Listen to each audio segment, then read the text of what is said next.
পরিবার তো বহুদিন পরে দেখা, কাজে তারা ছাড়তে চায় না।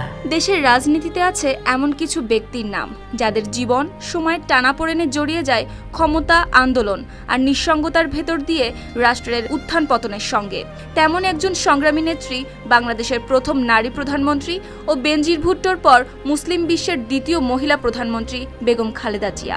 তবে কিভাবে সম্ভব হলো একজন গৃহিণী থেকে রাষ্ট্রনায়ক হয়ে ওঠা? ক্ষমতার শীর্ষে পৌঁছেও কেন তাকে বারবার ফিরতে হয়েছে সংগ্রামের পথে? এই প্রশ্নগুলোর উত্তর খুঁজতেই বাংলাদেশের প্রখ্যাত সাংবাদিক ও গবেষক মাহফুজুল্লাহ লিখেছেন একটি বিশদ গ্রন্থ, হার লাইফ হার স্টোরি।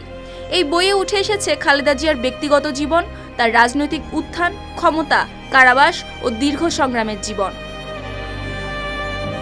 এই অধ্যায়ে উঠে আসে খালেদা জিয়ার শৈশব, দিনাজপুরে জন্ম, মধ্যবিত্ত পরিবেশে বেড়ে ওঠা ও পরবর্তীতে ঢাকায় আগমন। এটি ছিল রাজনীতির বাইরের সাধারণ জীবন, যেখানে পরিবার, সংসার ও সামাজিক গণ্ডির মধ্যেই ছিলেন সীমাবদ্ধ। অধ্যায় 2। এই অধ্যায়ে দেখানো হয়েছে তার বিয়ে ও সংসার জীবনের সূচনা। সেনা কর্মকর্তা জিয়াউর রহমানের স্ত্রী হিসেবে সামরিক পরিবেশে অভ্যস্ত হয়ে ওঠা, রাজনীতির সঙ্গে প্রত্যক্ষ সম্পৃক্ততা না থাকলেও রাষ্ট্রীয় বাস্তবতার ভেতরে ধীরে ধীরে প্রবেশ করা। অধ্যায় 3। জিয়াউর রহমানের হত্যাকাণ্ডের পর বিএনপির নেতৃত্ব পড়ে চরম সংকটে। এই শূন্যতার মাঝেই ঘটে শোকাহত এক নারীর রাজনৈতিক আবির্ভাব। লেখক এখানে তাকে দেখিয়েছেন দলের ত্রাণকর্তা হিসেবে। অধ্যায় 4। বিএনপির হাল ধরা, দলের ভাঙন সামাল দেওয়া ও ধীরে ধীরে নেতৃত্বে পরিণত হওয়া। এই অধ্যায়ে উঠে আসে খালেদা জিয়ার রাজনৈতিক শিক্ষানবিশ সময়, সিদ্ধান্তহীনতা ও ধীরে ধীরে আত্মবিশ্বাস অর্জনের চিত্র। চুল পড়া অনেক কমে গেছে। থ্যাংক ইউ মা। চুলের ভিটামিন জুই মাল্টিভিটামিন কোকোনাট অয়েল।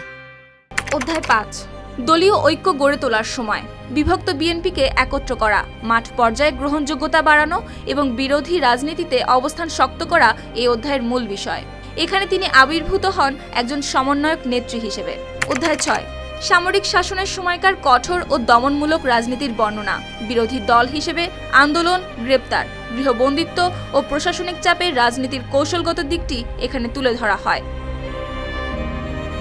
অধ্যায় 7। 1990 সালে স্বৈরশাসনের বিরুদ্ধে আন্দোলন, সেই সাথে খালেদা জিয়ার জাতীয় রাজনীতিতে পূর্ণাঙ্গ নেত্রী হিসেবে প্রতিষ্ঠা উঠে এসেছে এই অধ্যায়ে। অধ্যায় 8 থেকে 10। প্রধানমন্ত্রী হওয়ার পরও থেমে যায়নি রাজনৈতিক লড়াই। সংসদ, বিরোধী দল, প্রশাসন ও রাষ্ট্র পরিচালনার চাপ, সব মিলিয়ে ক্ষমতার ভেতরের সংগ্রামের বাস্তব চিত্র উঠে এসেছে এই অধ্যায়ে। আওয়ামী লীগ বনাম বিএনপি, এই প্রতিদ্বন্দ্বিতামূলক কাঠামো কিভাবে রাজনীতিকে সংঘাতমুখী করেছে তা বিশ্লেষণ করা হয়েছে নবম অধ্যায়ে। 90-এর গণঅভ্যুত্থানের রাজনৈতিক তাৎপর্য, স্বৈরশাসক এরশাদের পতনের প্রেক্ষাপট ও আন্দোলনের ধারাবাহিকতা উঠে এসেছে দশম অধ্যায়ে। অধ্যায় 11। রাষ্ট্র পরিচালনার ভেতরের বাস্তবতা, আমলাতন্ত্র, নিরাপত্তা, দলীয় জোট ও সিদ্ধান্ত গ্রহণের জটিলতা, ক্ষমতার অন্তর্গত রাজনীতি উঠে এসেছে এখানে। গ্রন্থের উপসংহারে খালেদা জিয়া কি সফল রাষ্ট্রনায়ক এ বিষয়ে কোনো চূড়ান্ত রায় দেয়নি লেখক, বরং সিদ্ধান্ত ছেড়ে দিয়েছেন ইতিহাসের আদালতে। তবে একটি সত্য অস্বীকার করা যায় না, তাকে বাদ দিয়ে বাংলাদেশের রাজনৈতিক ইতিহাস অসম্পূর্ণ। একজন গৃহিণী থেকে রাষ্ট্রনায়ক এবং শেষ পর্যন্ত একজন সংগ্রামী চরিত্র, যিনি ঢাকায় শেষ নিঃশ্বাস ত্যাগ করেন 30 ডিসেম্বর ভোর 6টায়। শুক্তি রায়, RTV।